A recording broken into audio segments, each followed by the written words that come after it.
Agora você pode fazer parte do clube de membros do Spurgeon TV. Esses são e-books já disponibilizados para os membros do canal. Todos os dias, novos e-books são adicionados junto com outros benefícios que só os membros têm. Sendo um membro, você passa a ajudar no crescimento desse ministério, tanto na quantidade do que podemos publicar, como na qualidade do material. Nosso propósito é, juntos, atingirmos o maior número de pessoas com solo escritura. Seja um membro do Spurgeon TV. Não te deixarei, nem te desampararei. Josué 1, verso 5. Não há dúvidas de que Deus havia falado com Josué antes.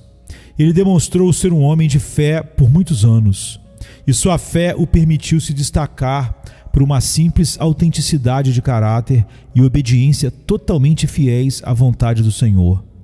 Tanto é que Josué e Calebe foram os dois únicos remanescentes de toda a geração que saiu do Egito. Achado fiel entre os infiéis, Josué sobreviveu onde todos os demais morreram.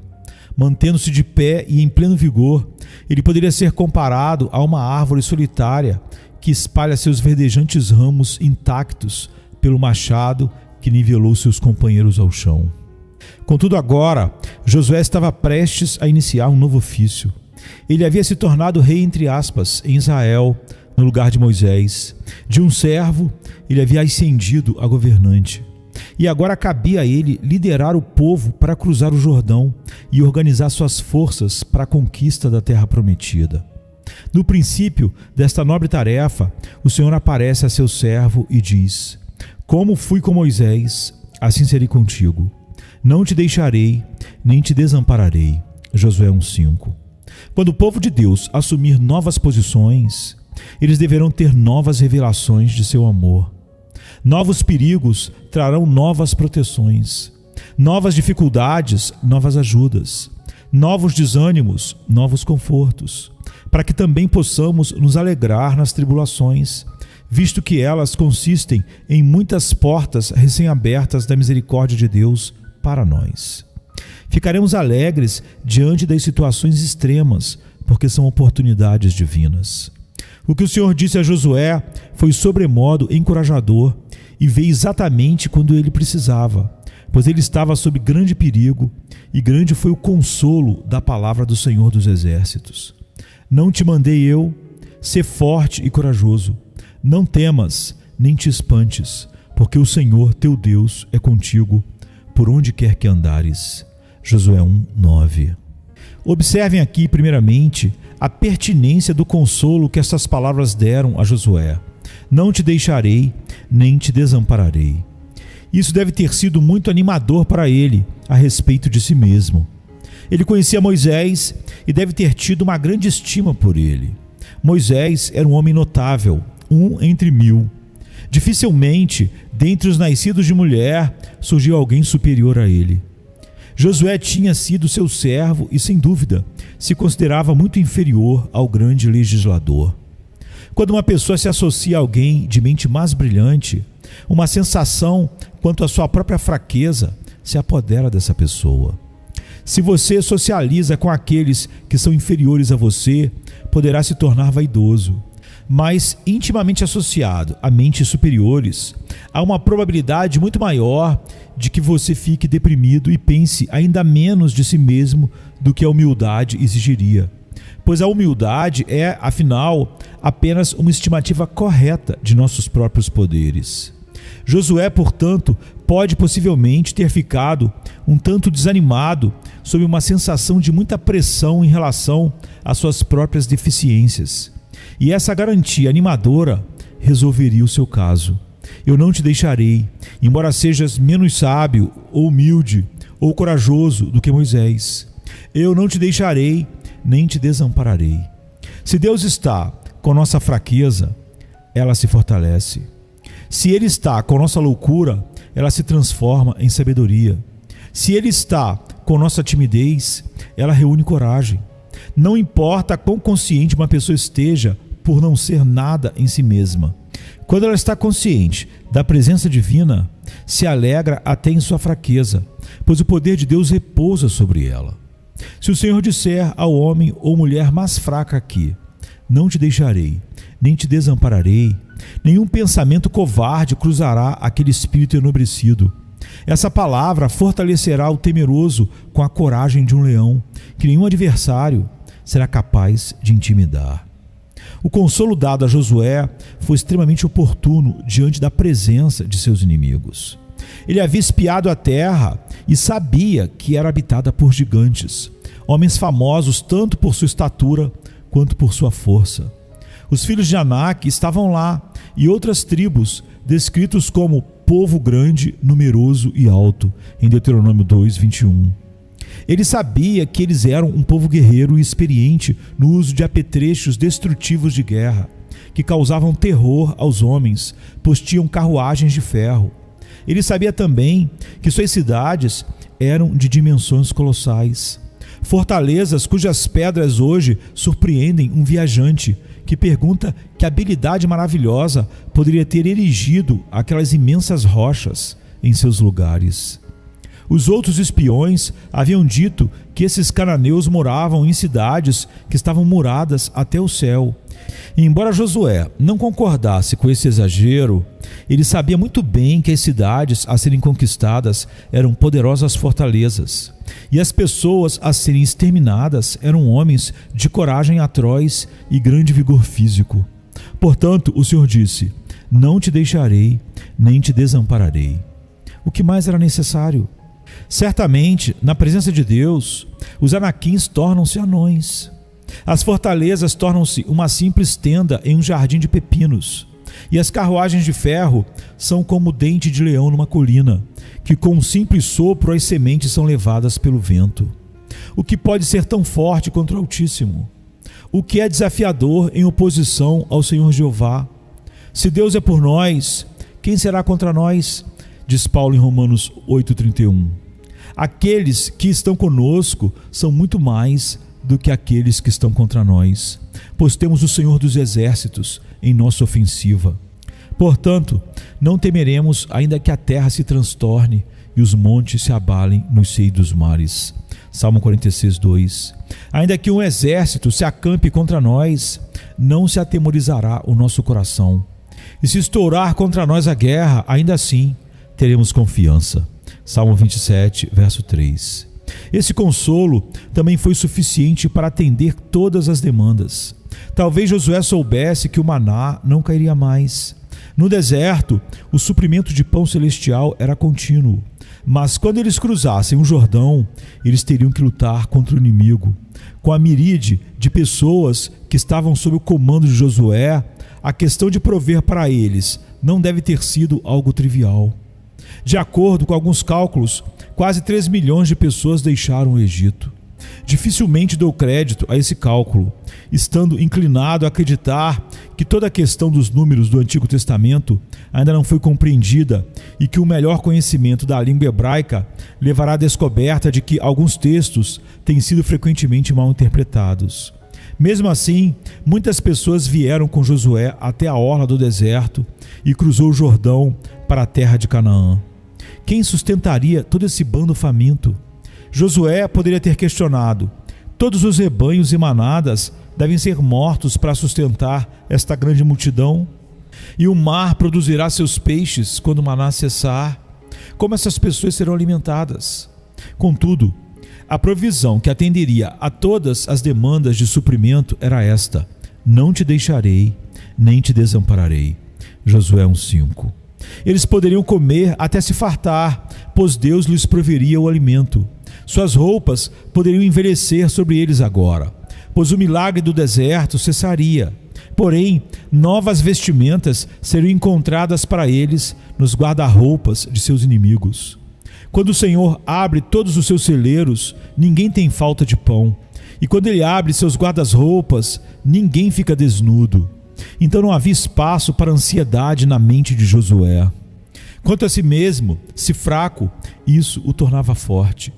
Quanto a seus inimigos, se fossem poderosos, essa promessa o tornava mais forte que eles.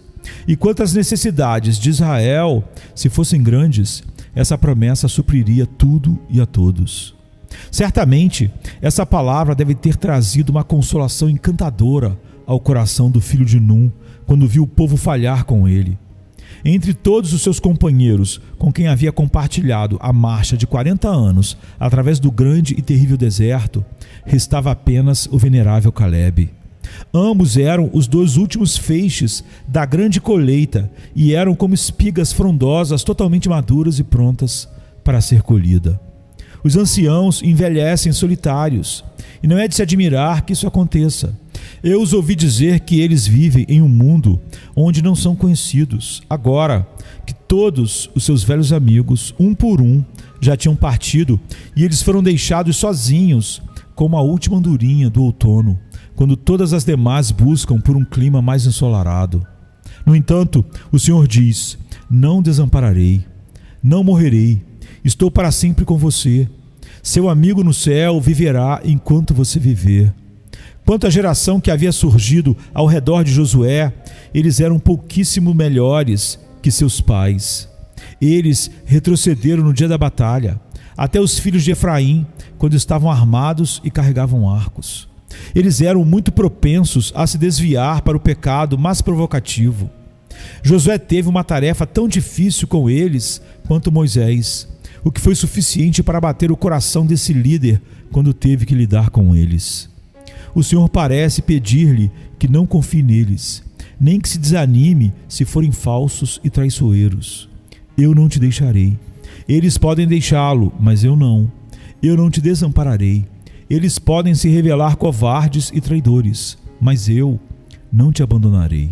Ó, que coisa bendita é saber que, em um mundo falso e inconstante, onde aquele que come pão conosco também morde nossa mão, onde o conselheiro favorito se torna um Aitofel e transforma a sua sabedoria em ódio astuto, há amigo mais chegado do que um irmão, como está em Provérbios 18, 24. Alguém que é fiel e nos dá provas seguras de um amor que as muitas águas não podem apagar.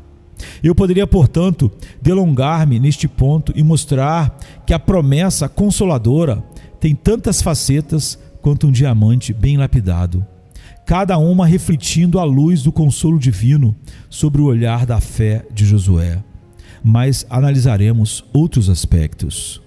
Segundo, em que ocasiões podemos considerar que tal promessa se estende a nós?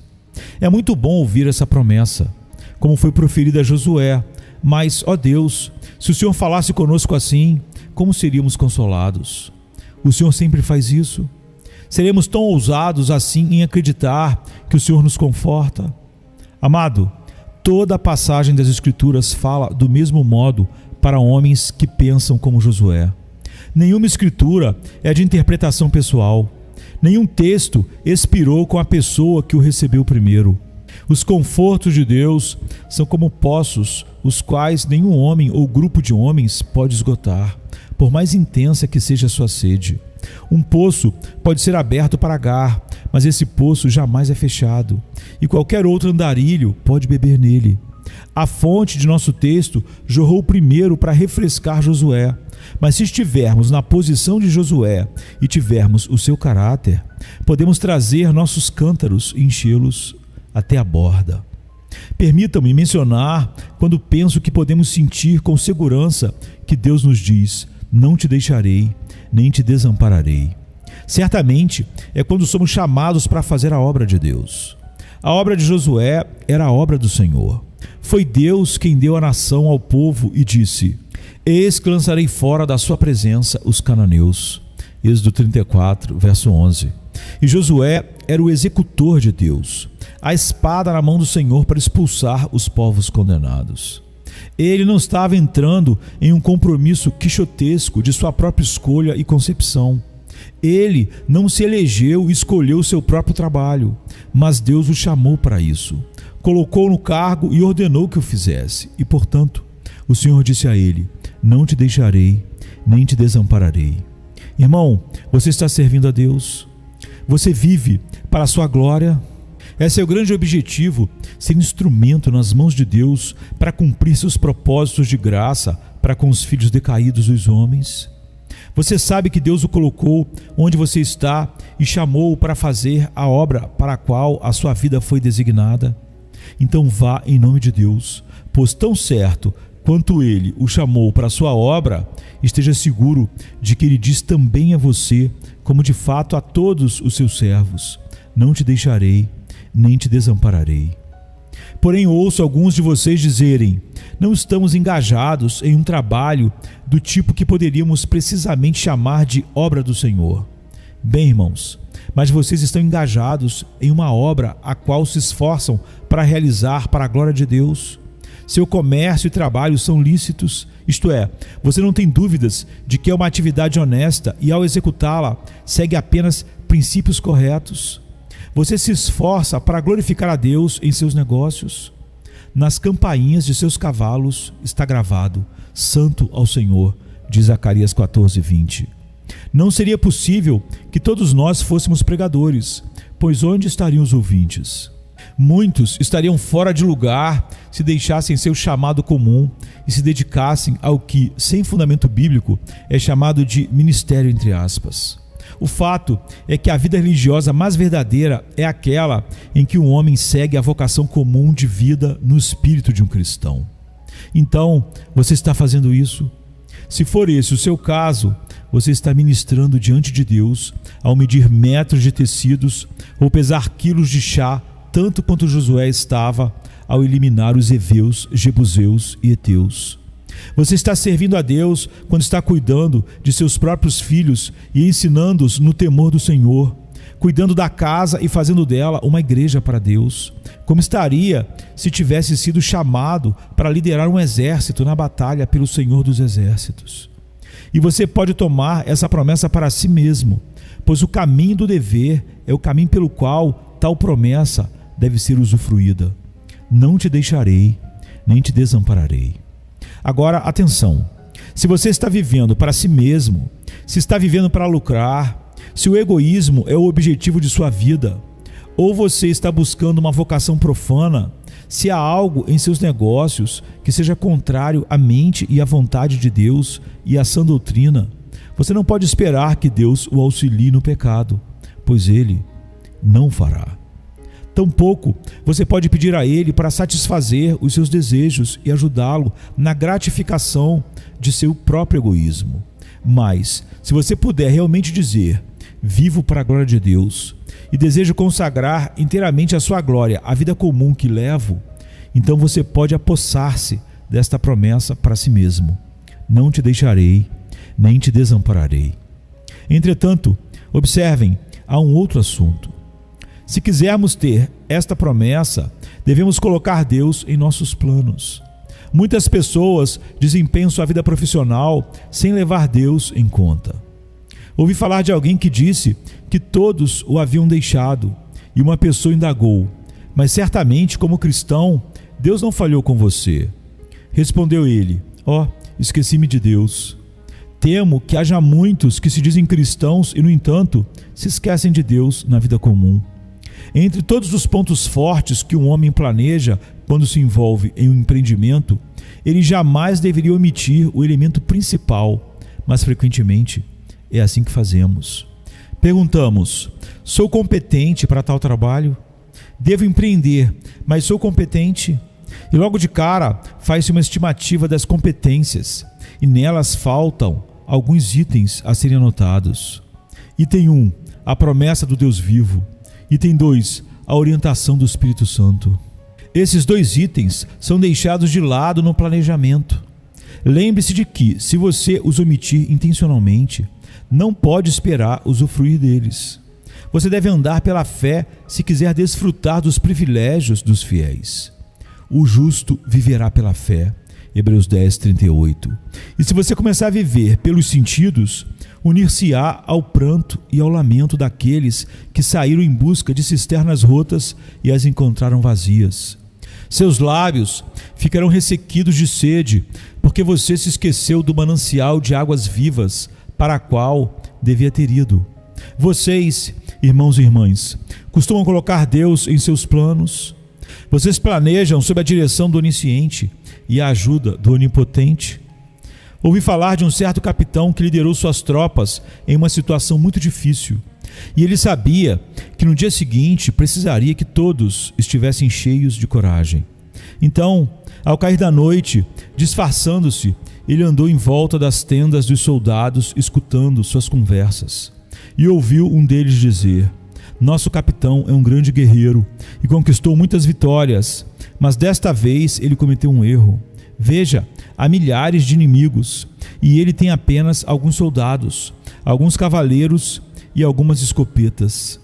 O soldado fez o relato e ia calcular a diferença, quando o capitão, não podendo mais aguentar aquilo, afastou a lona da entrada da barraca e disse: e quantos soldados vale o teu capitão, soldado?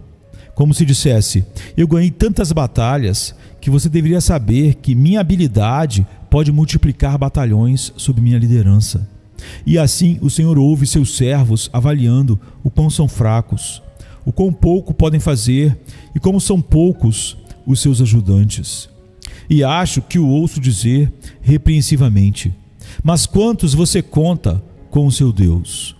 Você nunca o considera em sua estimativa? Você fala em prover e se esquece do Deus da providência. Fala em trabalhar, mas esquece o Deus que efetua em você tanto querer como realizar, segundo a sua própria boa vontade. Quantas vezes, em nossas empreitadas, pessoas prudentes nos agarram pela manga e disseram que fomos longe demais. Poderíamos contar com a capacidade de realizar o que havíamos empreendido? Não poderíamos contar com isso, exceto que acreditamos em Deus, e com Ele todas as coisas são possíveis. Se for obra dele, podemos nos aventurar muito além da superficialidade da prudência, até chegar nas grandes profundezas da confiança divina, pois Deus, que garante nossa fé, logo a honrará. Ó cristão, se você pode se aventurar e sentir que não é nada, então você pode apossar-se da promessa: não te deixarei, nem te desampararei. Quando você está caminhando, você pode se chocar contra uma pedra. Quando você está correndo com suas próprias forças, você pode se fatigar. Mas os que esperam no Senhor renovam as suas forças, sobem com asas como águias, correm e não se cansam, caminham e não se fadigam, como está em Isaías 40:31. Agora, lembre-se de que podemos nos apropriar dessa promessa quando estamos engajados na obra de Deus, ou quando transformamos nossos afazeres comuns em obra de Deus. E quando realmente o fazemos pela fé, consideramos Deus em nosso planejamento. Entretanto, também devemos ter o cuidado de andar nos caminhos do Senhor. Observe o que Deus diz duplamente a Josué. É extraordinário. Sê forte e corajoso. Tão somente sê forte e muito corajoso, para teres o cuidado de fazer segundo toda a lei que meu servo Moisés te ordenou. Dela não te desvies, nem para a direita, nem para a esquerda, para que sejas bem-sucedido por onde quer que andares. Josué 1:6-7. Sê forte e corajoso. Para quê? Para obedecer. É necessário coragem e força para obedecer, porque hoje em dia é considerado corajoso o indivíduo que não está preso às leis de Deus. E porque se considera versado aquele que ridiculariza a revelação. Tenhamos certeza de algo: realmente é perito de mente e de coração aquele que se contenta em ser considerado um tolo e se apega à boa e antiga verdade, mantendo o bom e antigo caminho. Atualmente, já existem muitos pregadores intelectuais, entre aspas. Alguns de nós podem ser dispensados desse intelectualismo alardeado para que possamos pregar o evangelho simples. Há muitos que podem obscurecer a teologia com as névoas frias do pensamento moderno. Estamos satisfeitos em deixar a palavra falar por si mesma, sem confundi-la com nossos pensamentos. Acredito que sejam necessárias mais coragem e força de espírito para se ater às coisas antigas do que para seguir atrás de novas e vagas especulações. Não devemos esperar que o Deus da verdade esteja conosco se nos afastarmos dele e de sua verdade. Tenha cuidado nas águas em que você anda. Vigie cada passo por onde caminha. Isso é algo bom. Seja exato e preciso quanto à regra divina, sem dar atenção à opinião do homem, e até mesmo desafiando-a onde ela se revela enganosa. Seja obediente à lei de Deus, curvando-se diante dela, rendendo toda a sua natureza em alegre submissão a cada comando do Altíssimo. Quem anda honestamente anda seguro, e para este a promessa é: não te deixarei, nem te desampararei. Direcione o rumo de sua vida com seus próprios princípios, e talvez você possa superá-los como desejar. Seja sábio em sua própria presunção e confie em seu próprio julgamento, e a promoção de tolos será sua recompensa. Mas seja simples o suficiente para fazer apenas a vontade de Deus, para deixar as consequências e seguir a verdade, e a integridade e a retidão o preservarão. Continue fazendo o que é certo a todo custo, e o que é certo retribuirá tudo o que lhe custar, e o justo Senhor será fiel à sua palavra. Não te deixarei, nem te desampararei. Essas, então, penso eu, são as condições sob as quais qualquer crente em Jesus pode tomar para si as palavras de nosso texto. Venha se cansado estás, e eu descanso darei.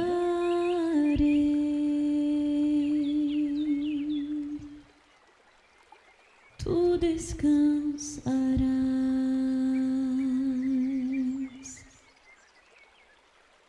Venha a mim se não tens paz, e eu darei paz sem fim.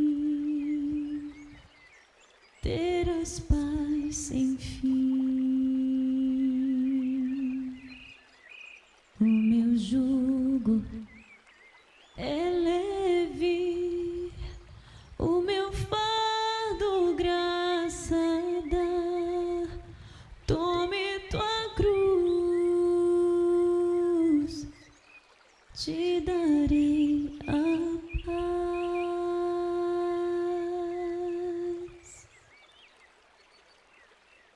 Venha o aflito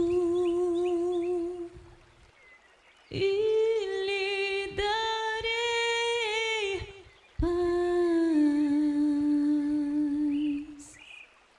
minha paz darei.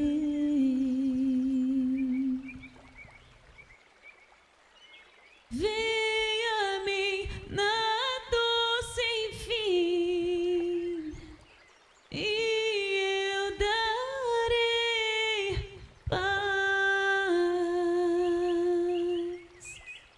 darei minha paz.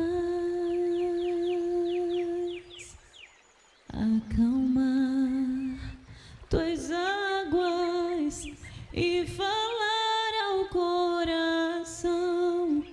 Tome meu fardo, te darei a paz.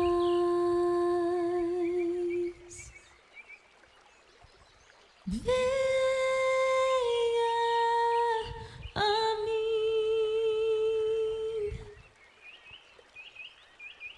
venha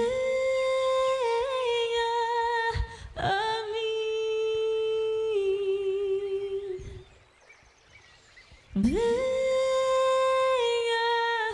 a mim.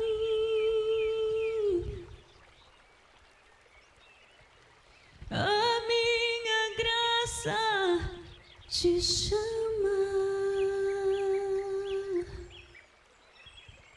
a minha graça te salva.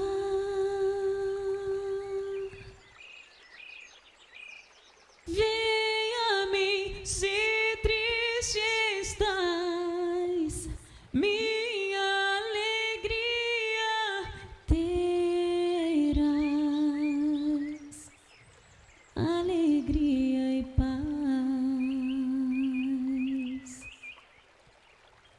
Venha a mim na tua escuridão, eu sou a luz do mundo, sou a tua luz.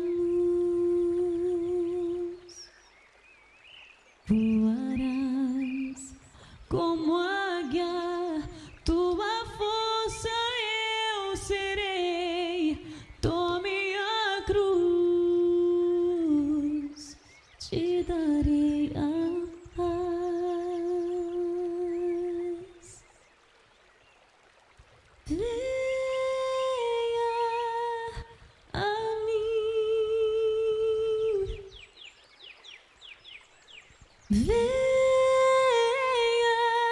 a mim, oh, venha